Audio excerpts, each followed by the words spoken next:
Hi guys, welcome to our YouTube channel.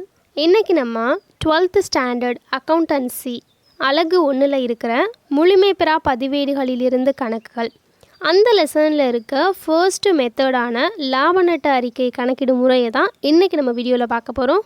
வாங்க பார்க்கலாம். This video is sponsored by BuyMode eShopping. BuyMode eShopping application is one of the online shopping app.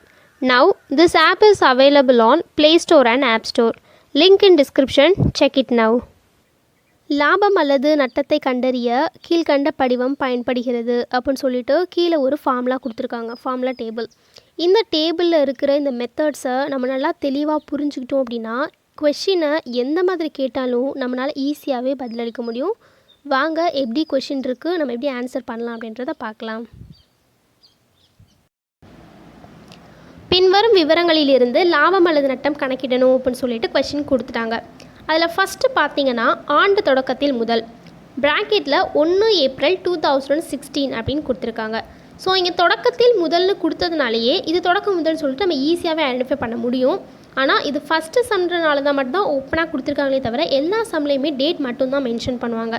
So அந்த டேட்டை நம்ம எப்படி calculate பண்ணுறது அப்படின்னா April 1 to March 31 தான் அக்கௌண்டிங்கோட period.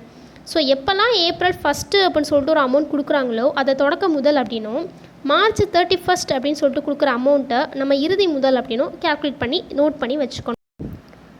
நம்மக்கிட்ட இப்போ என்னென்னலாம் இருக்குதுன்னு பார்த்தீங்கன்னா தொடக்க முதலுக்கான அமௌண்ட், இறுதி முதல், கூடுதல் முதல், எடுப்புகள், இந்த 4 விஷயத்துக்கான அமௌண்ட் எவ்வளோ அப்படின்றது நம்ம கையில் இருக்குது.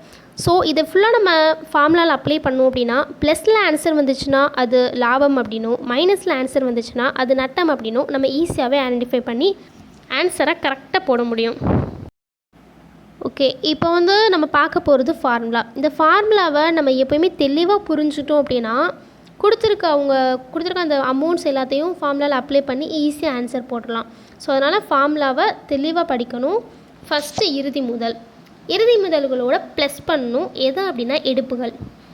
ப்ளஸ் பண்ணி வர்ற அந்த அமௌண்ட்டை அப்படியே வச்சுட்டு அதுலேருந்து கூடுதல் முதலை மைனஸ் பண்ணணும். அந்த வருது பார்த்திங்களா ஆன்சர், அது பேர் தான் சரி கட்டப்பட்ட இறுதி முதல். அந்த சரி கட்டப்பட்ட இறுதி முதலோட மைனஸ் பண்ணணும் தொடக்க முதலை. இப்போ நம்மளுக்கு ஆன்சர் ப்ளஸில் வந்தால் லாபம், மைனஸில் வந்தால் நட்டம், அவ்வளோதான். இப்போ நம்மக்கிட்ட தொடக்க முதல் இருக்குது, இறுதி முதல், கூடுதல் முதல், எடுப்புகள் எல்லாமே இருக்குது. அப்படியே ஃபார்முலாவில் அப்ளை பண்ணி ஆன்சர் என்னன்றதை பார்க்க வேண்டியதான். ஆன்சர் பார்க்கலாமா? இறுதி முதல் 31 மார்ச் 2017 கொடுத்துருக்க தான் இறுதி முதல். ஸோ ஃபார்முலா படி ஃபஸ்ட்டு இறுதி முதல் எவ்வளோ? 3,50,000 அதை எழுதிக்கிறோம். ப்ளஸ் பண்ணணும். எதை ப்ளஸ் பண்ண சொல்லியிருக்கோம்? எடுப்புகளை ப்ளஸ் பண்ணணும். ஸோ எடுப்புகள் நமக்கு கொஷினில் எங்கே கொடுத்துருக்காங்க? 40,000 அவங்களே மென்ஷன் பண்ணிட்டாங்க. ஸோ ப்ளஸ் எடுப்புகள் 40,000, இது ரெண்டையும் ஆட் பண்ணால் நமக்கு வர ஆன்சர் 3,90,000. இந்த ஆன்சரோட கூடுதல் முதலை மைனஸ் பண்ணணும். கூடுதல் முதலும் சம்லே 70,000 கொடுத்துட்டாங்க. ஸோ அதை அப்படியே அப்ளை பண்ணி மைனஸ் பண்ணி போட்டால் அதுக்கு பேர் தான் சரி கட்டப்பட்ட இறுதி முதல். எவ்வளோ வந்திருக்கு? 3,20,000. இதோட மைனஸ் பண்ணணும் தொடக்க முதல். தொடக்க முதல்னா ஏப்ரல் 1, 2016 இருக்குது பார்த்தீங்களா, அந்த அமௌண்ட்டு 2 lakhs மைனஸ் பண்ணணும். மைனஸ் பண்ணால் நமக்கு ப்ளஸில் ஆன்சர் வந்திருக்கு 1,20,000. ப்ளஸில் ஆன்சர் வந்தாலே நமக்கு இது லாபம்னு அர்த்தம். ஸோ இந்த சம் லாபம் எவ்வளோ அமௌண்ட் அப்படின்னா 1,20,000.